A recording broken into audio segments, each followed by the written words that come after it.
because I came at a bad time. So, honestly, I fully intended to do a review of Star Wars Jedi Survivor this weekend, but well, that game turned out to be a steaming pile of shit on PC. Now, without its issues on consoles as well, so I'll get to that next door eventually, but man, did that game launch as an unacceptable pile of garbage, with EA stating that only a percentage of players were experiencing issues. Technically, EA, you are right, 100% is a percentage. Instead, have some goddamn gacha, and boy, did they make a fantastic turn-based RPG attached to it.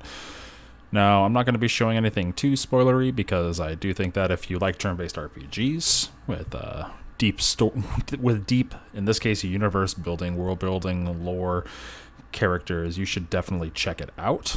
It is fantastic. So, have some combat gameplay loop, some grinding, some environmental puzzles, and other random nonsense throughout the game. Anyways, let's get to it. Honkai Star Rail is the next game from Hoyoverse.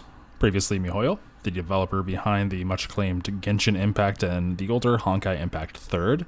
Now, yes, they are all gacha games, that is what Hoyoverse deals in, but Genshin Impact and Honkai Star Rail exist with excellent merits despite that fact. Both are completely playable fully, albeit a bit slower and less min-maxy without spending a dime, but that's what I do aside from the typical battle pass I typically buy in every game, as well as Star Rail has another little pass as well that I bought that just gives you a few things daily currency.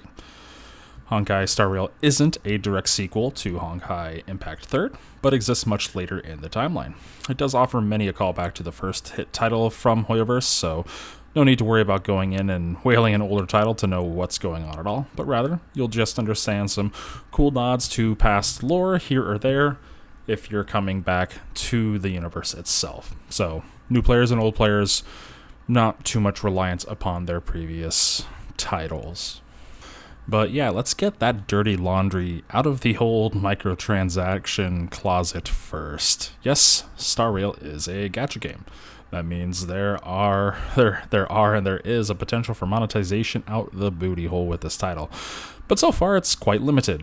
The primary way to unlock characters is through the warp feature within the game by means of 1 at a time or 10 at a time.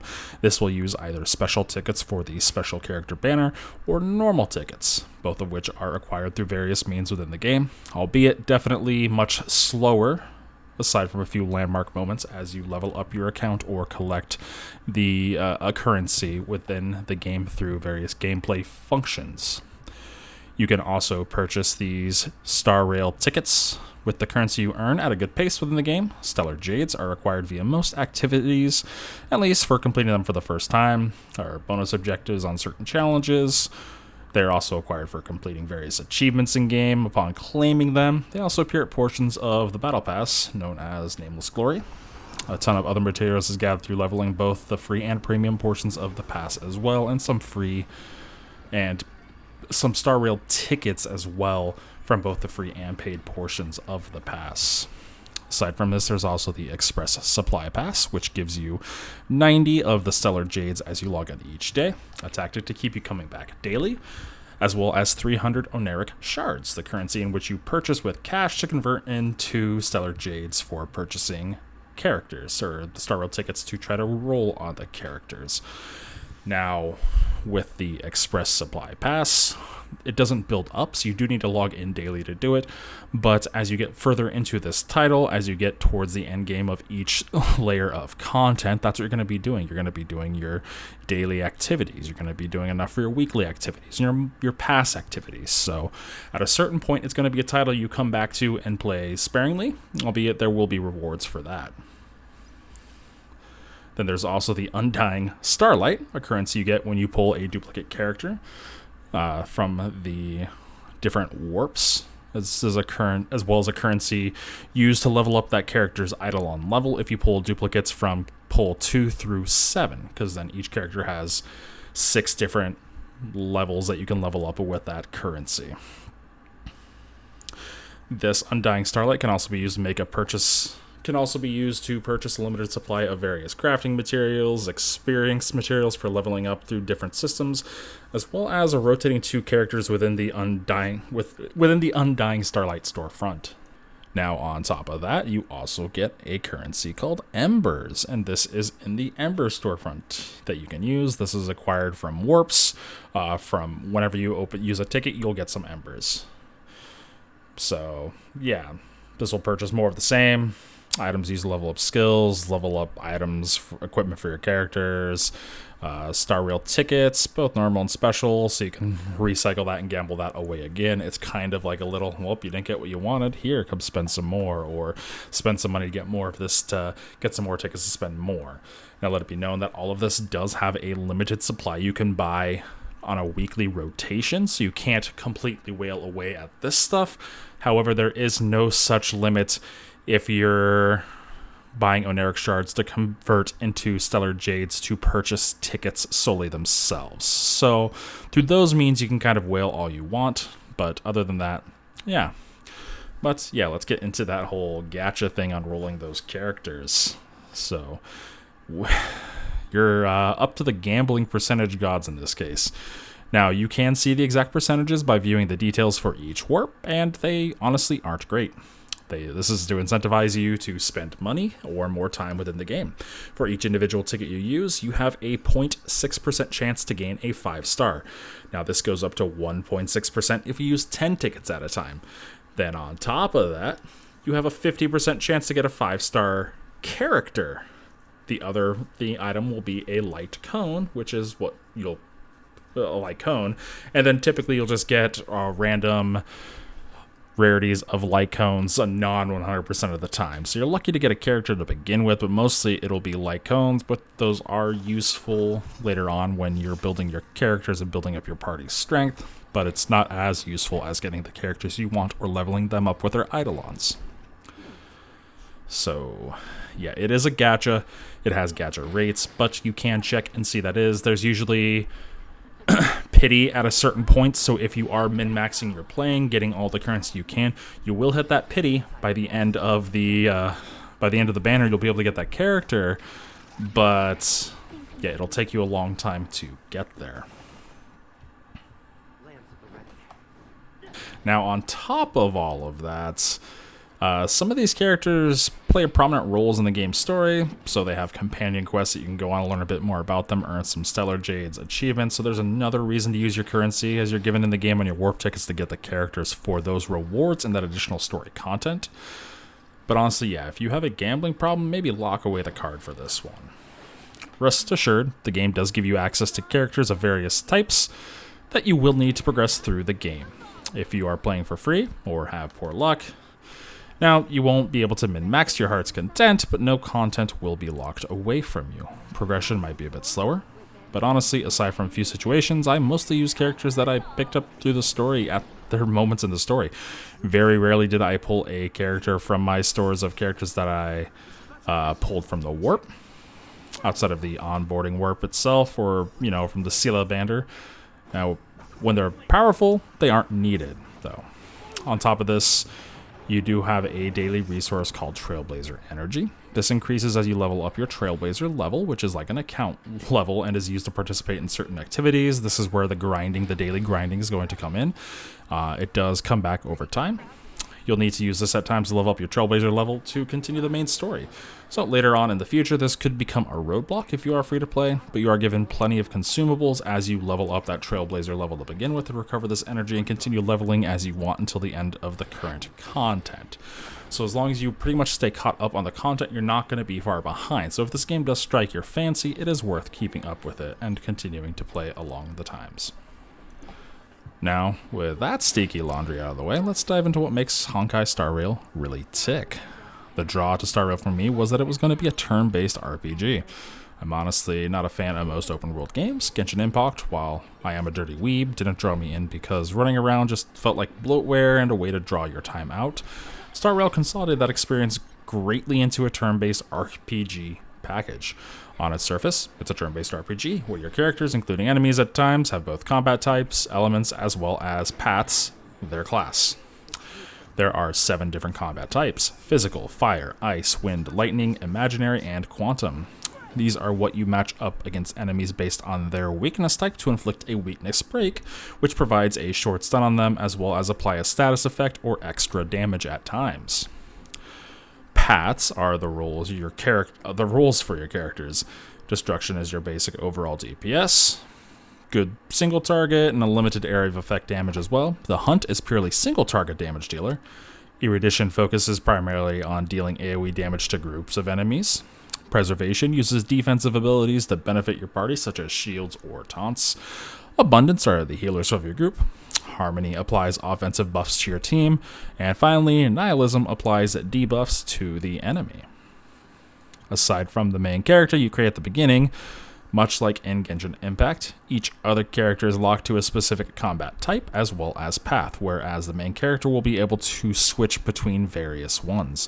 When they do, combat type is locked to the path type, so no real mixing and matching there, at least not yet. It could be somewhere further down the road, but I highly doubt that, since typically the weapon design and so far through the story is completely tied to that path type of the stories you're going through it. The weapon design will really muck with how the game looks visually and story-wise, which is something they try to keep in check. Enemies in the zones you travel through for the story will have weaknesses based on the types that your characters that you pick up through the story in that area, so don't worry about being locked out of content. You just won't be able to min-max as efficiently as someone who is dropping real-world money on the game. On top of these combat types and paths, there's light cones. Light cones are an equipable item that grants a powerful buff to the character. In some cases, it'll have an effect for the party as well. They are locked to a character of a specific path. They can also be enhanced through various ways to increase the potency of the stats that it does apply. Each light cone will offer various different stat boosts, so min-maxing is possible here as well. Once you find that perfect light cone for your character, you can then superimpose extra copies of that light cone to increase the straight buff of the light cone itself, increasing the effects by a few percentages here or there. There are various rarities of these as well, some featuring specific characters, and those are generally best used on those characters. These are acquired through various in-game means, such as repeatable content loops or through warp feature, and even have their own entire light cone banner. And typically the main character on the banner will have a matching banner for a light cone. This is really for the serious whales min-maxers, or you're just somehow sitting on a ton of stellar jades, as I was spending most of mine on characters, the stellar jades and the tickets that I found within the game, because those light cone banners do in fact use the same tickets as the main character special banner. Other gear does include relics. Relics fit into 6 different slots. You have your head, hands, chest, and feet slots. Then you also have planar spheres and link ropes. Just think of those like jewelry. The normal armor pieces can provide a 2 or 4 piece set bonus and come in various rarities from 2-star up to 5-star. You can mix and match 2-piece sets or go for a full 4-piece set. Then for the spear and rope, you have a 2-piece set bonus, so you'll need to match those up specifically. Once again, these all have random stat rolls on top of everything else, so you'll be looking for that perfect piece for your character on top of those stat rolls, typically as high of a rarity as you can find. However, if you do level up a lower rarity piece of gear, if you infuse that piece of gear into another one, to a higher rarity for enhancement, you will retain some of that enhancement level, so don't feel too bad there. It's really easy to come by relic gear to level up. Various consumables can be used outside of combat to buff your party before a fight or heal up afterwards, but not within. Any healing done will be fully reliant upon your party's composition of paths, skills, and light cones within battle. Combat is what you'd expect in a turn-based RPG. Characters take turns going based upon their speed set. Characters from the hunt generally are faster, while preservation is the slowest. Certain skills, bonuses from relics or consumables can adjust this to increase speed or even slow down speed. Choosing what to do in combat can be simple. Each character will have a standard attack, which will generate a skill point you can use. Skills are more powerful attacks, variations of attacks, taunts, heals, shields, buffs, debuffs, you name it, and all of these require a skill point. Some characters will provide extra skill points at the start of a fight. On top of this, each character has an ultimate based on their path. Destruction, for example, may have a really strong single or AoE damaging attack you can choose, while Abundance can have a party-wide healed. These can be used at any time, and when you activate them, they will be the next action performed in the combat order. So if you need an emergency heal, you can use your Abundance character's heal to prevent an enemy from knocking out one of your team, or interrupt the enemies with a super strong attack by breaking their weakness bar before they can do their second attack in their chain. Then on top of this, each character also has a passive, an ability that will trigger from different variables within combat. For instance, killing an enemy might grant the character another immediate turn to use an attack or skill, or being attacked might prompt a counter attack. Aside from these, they do have their own skill trees, which you'll level up with items that you'll gather from daily assignments, where you send your characters out for 4, 8, 12, or 20-hour time periods. You'll get those back. You'll level up those stats. Going higher requires you to up the world level, the equilibrium of the world, or just having enough of the stat bonuses as well, making sure they're high enough level overall as well. So yeah, there is an intricate skill tree, and that does modify their attack, their skills, their ultimate, their passives, and add a few other things to each character as well. So it's worth leveling up each character, because you don't know when one might have that breaking point. Occasionally, battles will have waves of enemies, forcing you to fight through groups one after another. Managing your skill points, your ultimates, and even your combat types will become the more important in these situations. Outside of combat, when exploring each zone, characters each have a technique they can use. These range from healing the party to buffing the party to inflicting debuffs or damage on the enemy when used. They do also have a resource that is consumed when used, a technique point. This can be refilled by breaking these purple, lightning-looking objects in the world to restore 2 technique points at once. So don't be shy in using these or healing up or doing anything else like that. They are extremely useful and valuable to use when you have the time. It can save your party from taking some damage on in some fights as exploring an area on up to a boss fight. Honestly, combat in this game is extremely fun, and while at times it can seem unbalanced, in some cases going into a fight to immediately take 2 hits from a boss, knocking a character down or knocking them almost out, something like that, you can back out of the fight, reassess your party composition, then go back in to become a little bit stronger. Sometimes enemies will just take 2 actions in a row.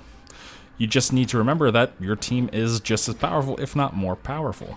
From following up with countless counterattacks and interrupting enemy turns with ultimates, to being able to play your combat types out against an enemy ahead of time, you really do have the advantage over them.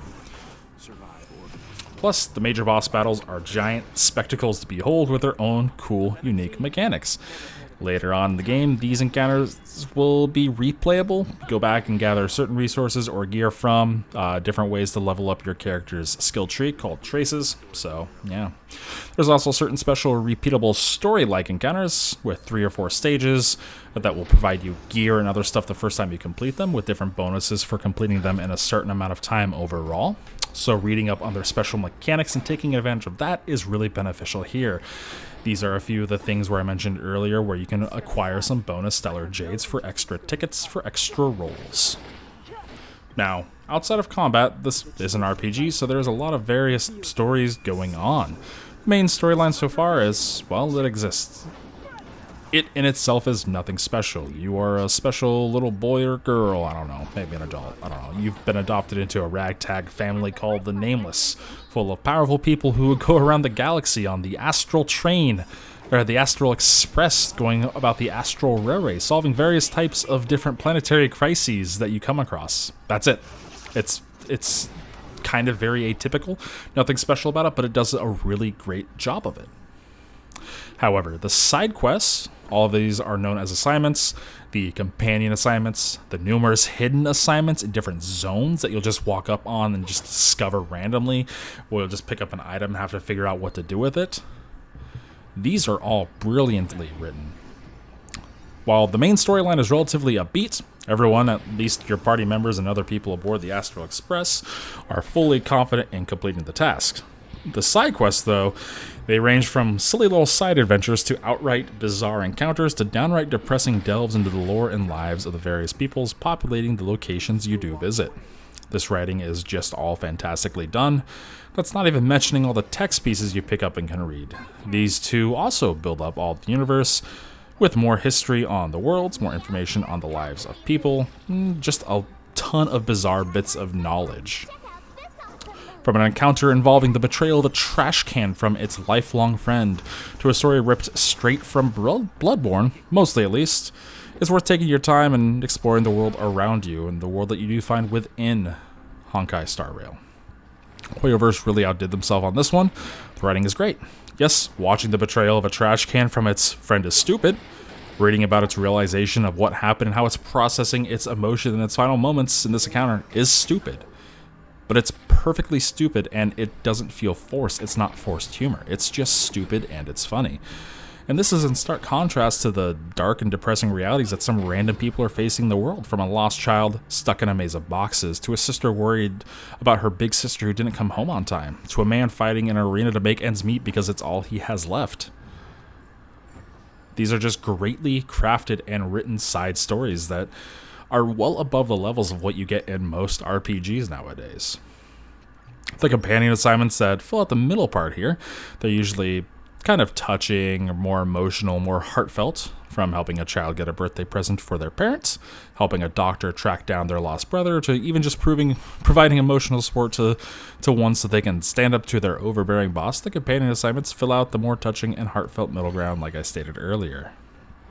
So, from the upbeat main storyline to the absurd and dark side assignments, or the heartfelt and touching companion assignments, the game's writing really does masterfully touch each beat that you could possibly want in the game.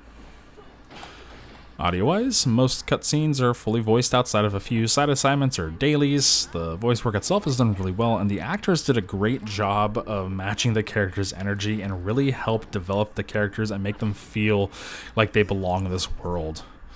And let me tell you, Mommy Himiko can get it any day of the week. There is also fantastic music in the game. Hoyoverse has once again contracted composers to create original tracks for various moments of the game, and they all hit wonderfully.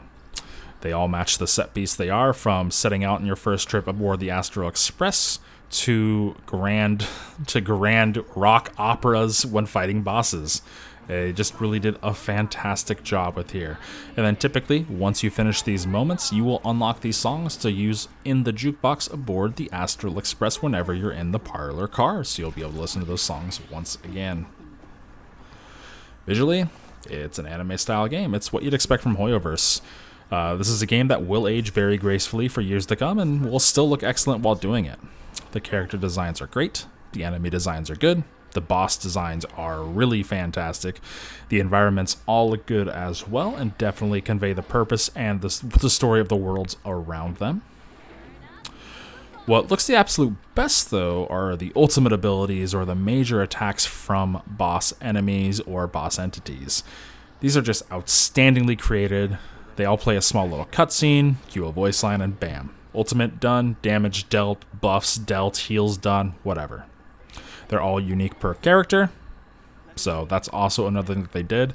Now, I would like a few more variations on voice lines outside of just having a shorter voice line you get if you've had the combat speed turned up, but there's nothing like that yet in the game, because while they are a spectacle to behold, hearing the same line over and over and over again while it's an unskippable cutscene doesn't really make it too much better there. So those can get a little long in the tooth, but nothing really to worry about yet. At least they're still great to look at every single time. Character design is also fantastic. Each character is uniquely styled and has their own little flair. This extends to their outfits, to their physical appearance overall, to their weapons and combat, to their skills, to their ultimates. Hoyoverse really understands how to make a good-looking character, and design at this point is just second nature for them. UI design itself is also good. The main menu is pulled up. It takes up the right side of the screen to emulate kind of like a phone screen. Fun little fact. Each character has their own phone case design, so that's something to look at when you grab a new character. Some shortcuts do exist to various things on the main screen, such as your daily, weekly, monthly task list, warps, trailblaze energy consumption tasks, party composition characters, other stuff like that. Other than that, the UI is super clean, it doesn't clutter up the screen, and it matches the game's overall feel very well. Now, this is a mobile game as well, much as Genshin Impact was. I did try Genshin on my phone, and I just couldn't get into it. Action combat doesn't translate well to a phone for me, where my sausagey man hands are blocking half the screen while I try to rotate the camera at the same time as moving, darting in and out of combat, all while accidentally hitting my skills and casting ultimates when I'm just trying to move past an enemy to set up a combo with another character. Star Rail works perfectly. Now, I have mostly played on my PC, but I have spent a few hours playing on my phone. Combat isn't clunky for me, as it's turn-based, so controlling your actions is super easy. You press a button, that's it. You tap a button in this case. Using your gauge in the open world is super pretty easy as well. Your techniques, running around isn't too bad. Moving the camera is still a little wonky because you have those buttons on it, but outside of that, it's nothing really breaking here. My only issue was reading some text at times, but that just could be because I'm old and have excess brain fluid popping my eyeballs from the inside and making reading hard for me these days. Ultimately, I made it through all the available story content for Honkai Star Rail currently available. This includes any side assignments or companion assignments for companions I did find, or side assignments that I had available to me or found. Hoyoverse has a tactic where they do release new content about every 30 days or so, so in about 4 weeks there will be more to dive into, and honestly, I can't wait for it. So in the meantime, I'll be hunting down any other secret assignments and quests in the game, min-maxing my relics and light cones, as well as spending my daily energy and leveling up that battle pass. I honestly can't recommend Star Rail enough. It's a fantastic turn-based RPG, available for free. That's well worth your time. Now, it is a gacha, so be prepared for that. You'll have stuff pop up saying, hey, spend money, but you don't need to. It's completely playable for free. From the enjoyable, albeit generic, main storyline to the diverse variety of side content available, ranging from the lighthearted and funny to the dark and depressing and everything in between. It's an extremely competent turn-based RPG that has deceptive depth and can provide a challenge if you go looking for it in the right places. The game looks and sounds wonderful. Most importantly, Honkai Star Rail isn't a broken pile of shit like Electronic Arts and Respawn Entertainment has put out with Star Wars Jedi Survivor. This game actually runs on console, PC, and mobile devices. They're worried about bugs, they fix them right away. They don't just say, oh, only a percentage of people had a problem with this. But yeah, in the end, if you're a fan of turn-based RPGs, Honkai Star Rail should be up on your list to give it a try because, like I said, it is free. You can't get better than the price of free. It's completely playable without spending a single dime. There's constantly codes that you can type in, you can find online to be redeemed within the in-game store and get bonus stuff for free, bonus currencies, tickets, warps to roll new characters. So check it out. I really can't recommend it enough, and no, they didn't pay me. I just really love this game. How much does he remember? I'll remember you. Time to get up.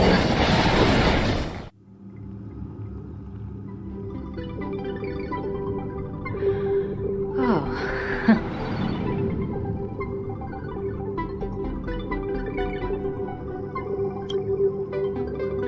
I thought you'd remember me. Maybe you're not as important as you think. Listen, you are in a daze right now. You don't know who you are, why you're here, or what you're going to do next. You think I look familiar, but you're not sure if you should trust me. None of that matters. All you need to know is that I'm leaving, and you will be left all alone on this space station. From now on, you needn't think about your past or doubt yourself. Listen. In the near future, you will encounter all kinds of perils and hardships, but you will also have many wonderful experiences.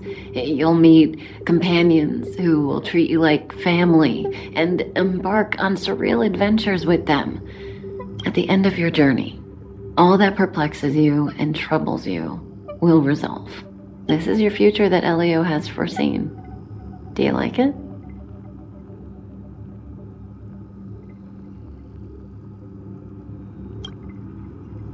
Lovely. Hey, remember what you feel in this moment. As long as you know in your heart where you're heading, you're guaranteed to see the ending of your story. That's the you I like. How long do you think you need? According to the script, the Astral Express crew is arriving soon. We should avoid being seen by them. I know, Silverwolf. Just give me another minute. I must leave now. Don't worry, someone will come and find you very soon. Just go with them. You won't remember a thing except me. When you have a chance to make a choice, make one that you know you won't regret.